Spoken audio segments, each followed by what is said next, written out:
July 17th, 1998. It started like a usual quiet evening in the villages along the north coast of Papua New Guinea. Then, at 5:49 p.m., the ground shook violently. Suddenly, a 7.0 magnitude earthquake struck. It sent shockwaves through the region. Walls cracked, homes trembled, and the earth beneath the villagers' feet shifted and twisted. It lasted for 19 seconds, with a depth of 19 miles, and seemed like a typical earthquake. And while it caused some damage, this wasn't the kind of destruction that screamed doom. So, people were tricked. They thought it was over. They didn't know that the worst was still coming. Then some villagers noticed mysterious lights. It began with a flash of red light along the horizon, a streak that looked like fire. It appeared shortly after the initial earthquake, stretching across the northern sky above the ocean. It flared brilliantly, then vanished in an instant. What could it have been? People started speculating whether it's a warning about something or just sunlight reflecting strangely. But just as it disappeared, it was followed by a loud booming sound from the sea. No one knew what that meant, and some villagers went to the beach, curious to scan the views. What they noticed there chilled them to their core. The ocean looked wrong. The water wasn't calm. It churned, bubbled, and boiled in an eerie, unnatural way. That's when they saw it. A massive wave building in the distance, rushing toward them with terrifying speed. Panic spread like wildfire. People climbed trees, pushed boats into the lagoon, hoping to escape the approaching monster. Unfortunately, it was too late. The first wave hit with unimaginable force and swept away entire villages in an instant. The debris was scattered around. Trees were uprooted. Buildings were displaced up to 160 to 200 feet inland. Even decades later, some of these affected villages can't be accessed by roads. At the same time, another strange phenomenon emerged. Many people described a red glow at the crest of the tsunami, as though the wave carried fire in its peak. They described an eerie glow as the wave approached the shoreline, a deep and unearthly hue, visible even from far-off places like Itape. And this was only the beginning. Two more waves followed in quick succession. The second one was the most horrifying, from 33 to almost 50 feet high. By the time the ocean finally receded, the coastline was unrecognizable. After the waves had ravaged everything, leaving villages in ruins, the sky put on one final display. Survivors described a yellow or yellow-red glow illuminating the sky over the ocean. One man who survived by climbing up a tree saw the glow lingering over the horizon, stretching toward the direction of Arap and Itape.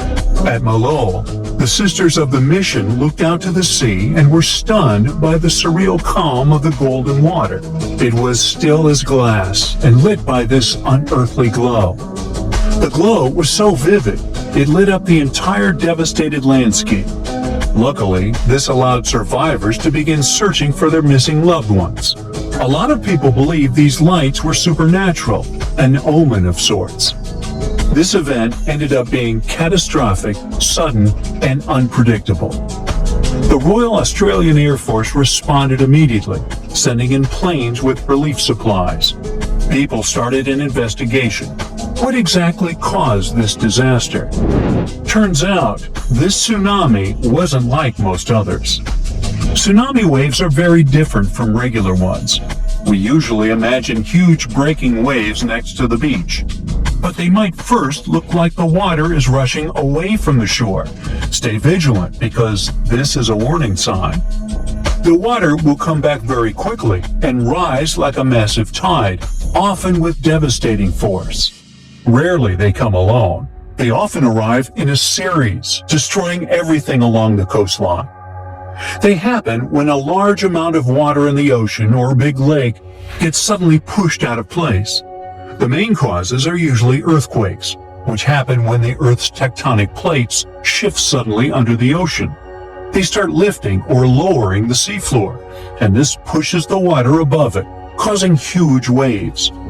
This tsunami in Papua New Guinea was completely different though.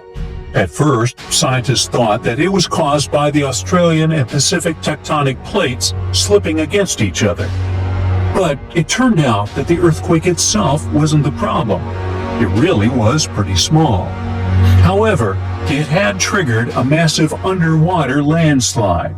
When the seabed shifted, it pushed away an insane volume of water. The waves reached almost 50 feet high, like a 4-story building. That's how we realized that even small earthquakes can actually cause massive tsunamis via underwater landslides.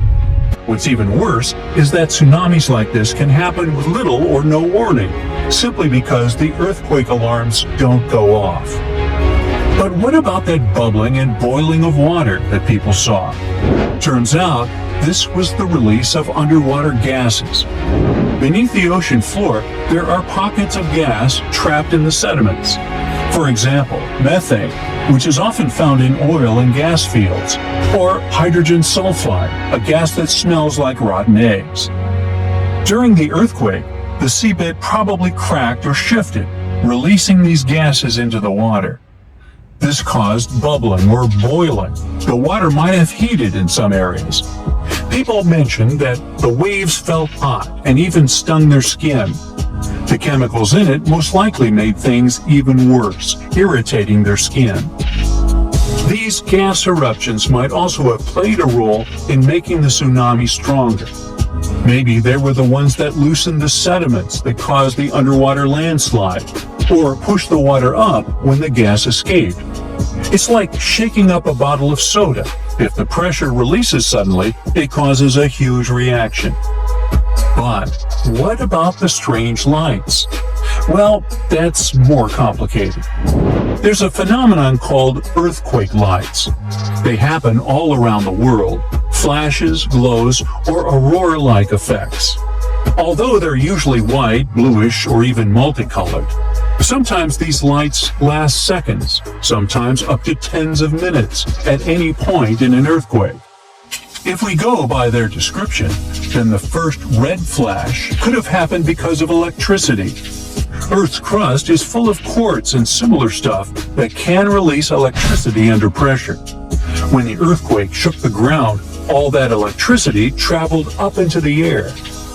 Gases from before could have helped here. They could ignite or interact with charged particles in the air, making the lights even brighter. As the wave continued to churn up sand, rocks, and debris, the intense pressure and movement could have released more sparks. This could cause the fire-like lights at the wave's crest that people noticed. Finally, the yellow light could have been all these electricized gases rising into the atmosphere.